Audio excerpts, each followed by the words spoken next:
Oggi è il premio Verona Network, un'occasione per mettersi insieme, che è quello che fanno anche le associazioni di categoria per affrontare le sfide del futuro e del presente. Quali sono le sfide da affrontare insieme? Ma le sfide in questo momento soprattutto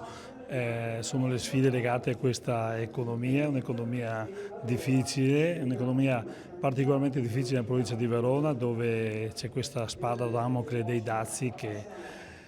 probabilmente ci metterà sicuramente un po' in difficoltà perché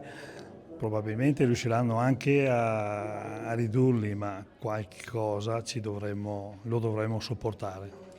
Come fare quindi a guardare avanti e continuare con fiducia il lavoro di tutti i giorni? Beh, ha parlato di fare rete è importante farlo tra aziende, è importante farlo con le istituzioni ed è importante farlo anche con i rappresentanti del settore finanziario, perché comunque c'è bisogno, soprattutto in un momento come questo di incertezza, di creare un contesto sia normativo sia di relazioni e di rapporti che permettano di costruirla la fiducia e di vedere anche uno sviluppo economico in maniera un po' diversa da quella che c'è stata fino adesso probabilmente.